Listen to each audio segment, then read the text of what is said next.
L'invité de la matinale, Pierre-Hugues Dubois, Louis Dauphren. Les images sont terribles. Une semaine après les inondations qui ont endeuillé le sud-est de l'Espagne, les maisons sont toujours brunes, recouvertes d'une boue visqueuse. Pas un bâtiment n'a été épargné par les torrents d'eau qui se sont déversés sur la ville de Valence. Les voitures sont disséminées, les débris jonchent le sol. Des volontaires se pressent maintenant, armés de pelles et de balais. Selon un dernier bilan, au moins 217 personnes sont mortes, mais les autorités politiques ne sont pas encore en mesure de fournir un bilan définitif. Avec le changement climatique, ce type d'événement extrême pourrait se reproduire fréquemment. Alors, comment s'adapter? Que faut-il adapter? Question que l'on va se poser avec vous, avec notre invité ce matin, Louis Dauphren. Oui, justement, elle est là pour ça, pour répondre à ces questions que tout le monde se pose. Est-ce que nos littoraux, en particulier, on le disait hier d'ailleurs dans une émission, est-ce que nos littoraux doivent complètement être repensés, puisqu'on a déjà connu des phénomènes plus ou moins comparables avec ce qui s'est passé dans les Alpes-Maritimes il y a quelques années. Alors certes, l'arrière-pays était moins peuplé que ne l'est la région de Valence, mais on a bien vu que les incidents ou les événements climatiques très très puissants pouvaient modifier ou devaient modifier notre façon de concevoir en particulier l'urbanisme. Mais s'agit-il du seul terrain sur lequel nous devons agir? On va voir ce que nous dit notre invité. Bonjour Yamina Saeb. Bonjour. Ingénieure, chercheuse en politique climatique, co-auteur du rapport du GIEC. Merci d'être avec nous ce matin. Déjà une question très simple. Le lien entre le changement climatique causé par l'homme et ces inondations est-il scientifiquement avéré? C'est clair qu'il y a un lien? Alors, avec le changement climatique, il y a une augmentation de la température sur la planète Terre, ce qui conduit à une surcharge de l'atmosphère en vapeur d'eau. C'est cette vapeur d'eau-là qui descend d'un coup comme ça sur les territoires.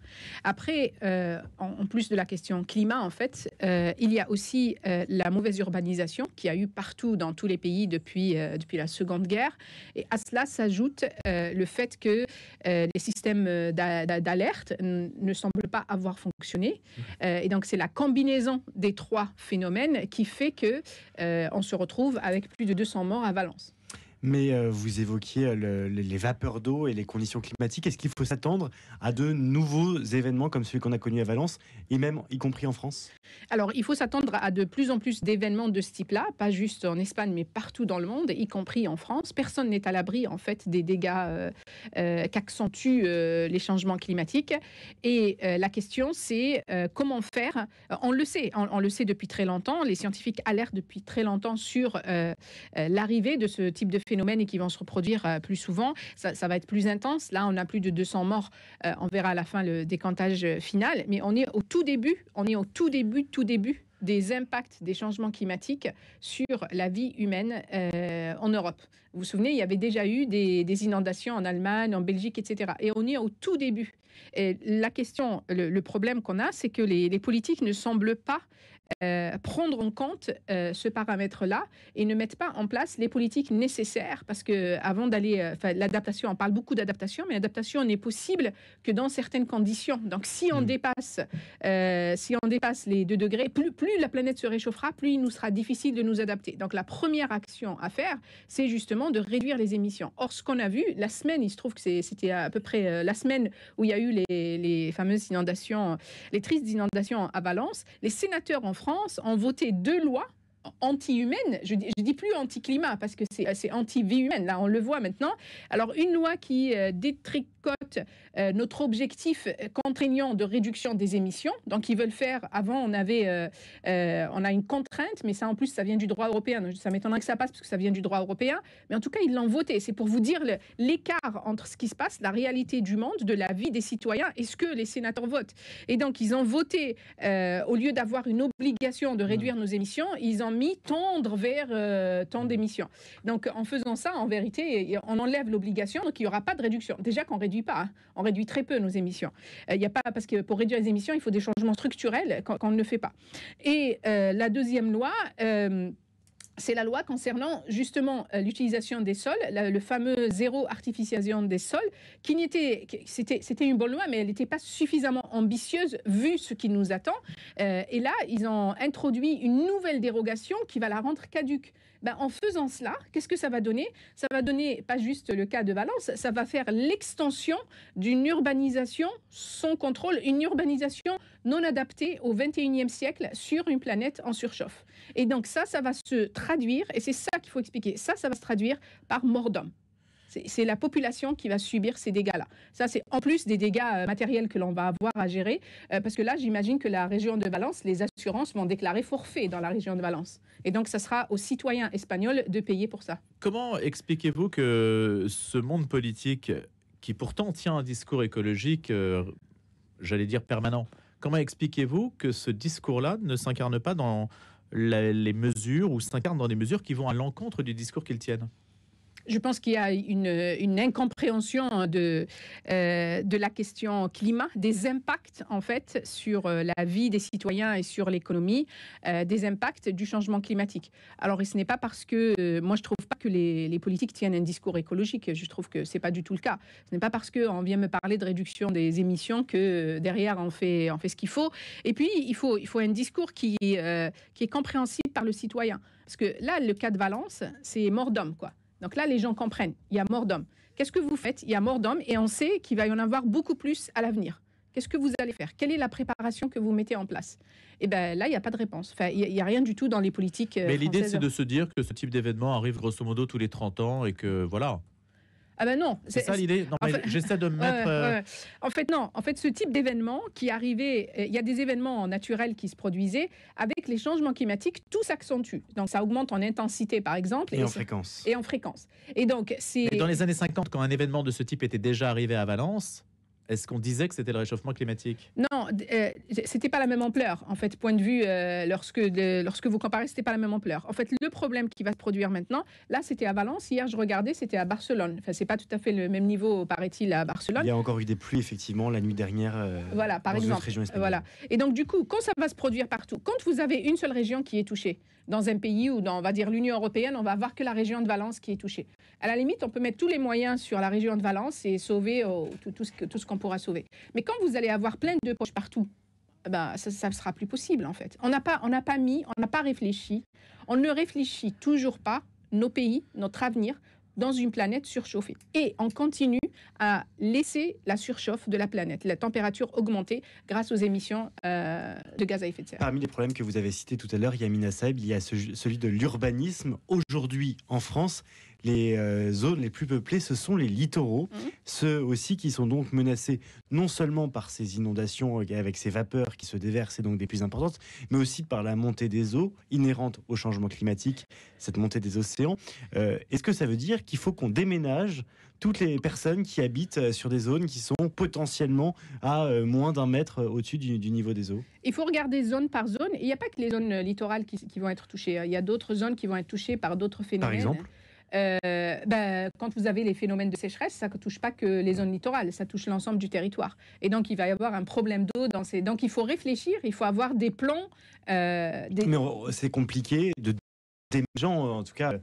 intuitivement, on se dit qu'on ne va pas demander à des gens qui habitent Nice d'aller habiter plus au nord ou plus à l'ouest pour... il faut sécuriser les habitations, il faut sécuriser les citoyens. Il va y avoir du déménagement, ça sera inévitable. C'est soit déménagement, soit vous acceptez l'idée de vivre au quotidien avec le risque d'être englouti par les eaux. C'est dans certains endroits. Et donc, il faut expliquer ça, il faut être très pédagogue. Et puis, il va y avoir du déménagement. Et accompagner les gens dans le déménagement. Il ne faut pas abandonner les citoyens, parce qu'en fait, les gens, ce ne sont pas les gens qui habitent à Saint-Tropez, qui ont des résidences secondaires à Saint-Tropez, qui sont la priorité, qui devraient être la priorité. Mais c'est plutôt les gens ce sont les économies de toute une vie, ils ont mis leurs économies de toute une vie dans l'achat d'une maison au bord de la mer. Moi, j'en connais plein qui sont partis de Paris une fois retraités. Ils se sont dit, on va aller un petit peu au soleil. Ils ont acheté au bord de la mer. Et bien, ces gens-là, ils n'ont rien d'autre, en fait.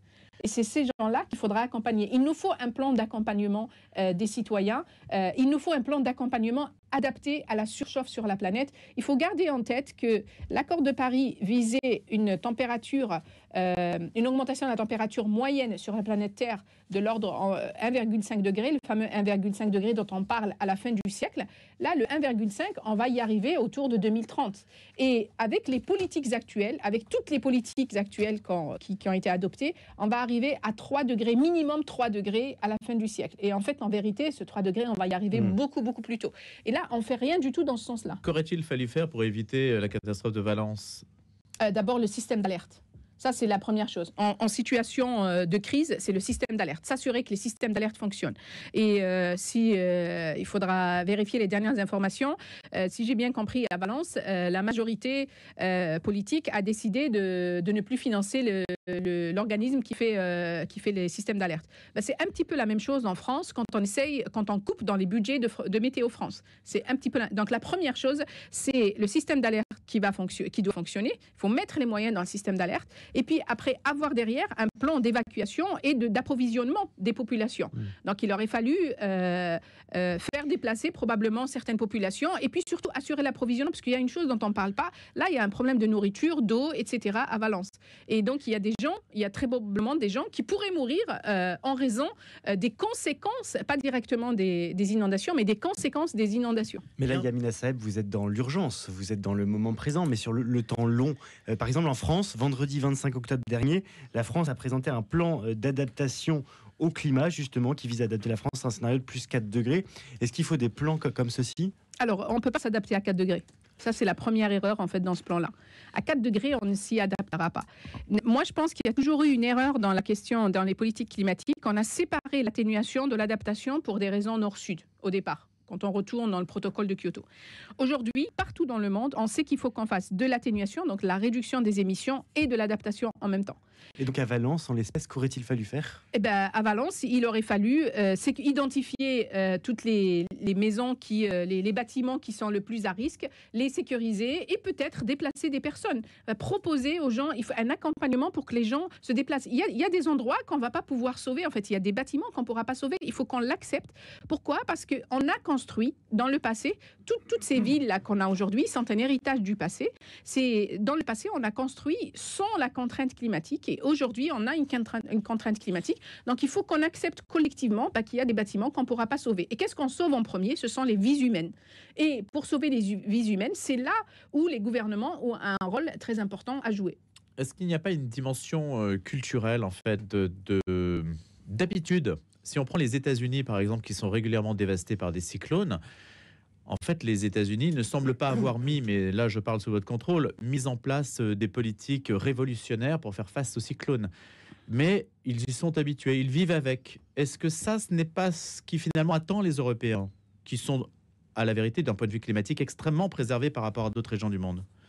Alors, je ne sais pas à combien de morts vous pouvez vous adapter, vous pouvez accepter intellectuellement, quoi. C'est ça ma réponse. Les cyclones ? Bah oui, je ne sais pas à combien de morts va-t-on accepter. Avec combien de morts peut-on encore vivre et se vivre, et puis après, enfin, il y a des morts, et puis après, on va avoir les vacances de Noël, on va partir à Noël, puis après, on revient, il y aura peut-être encore d'autres morts. Je ne sais pas jusqu'où on peut aller avec ça. Les États-Unis sont très loin d'être un modèle sur la question climatique. Et les États-Unis, par exemple, en Floride, les assureurs n'assurent plus les maisons qui sont à risque.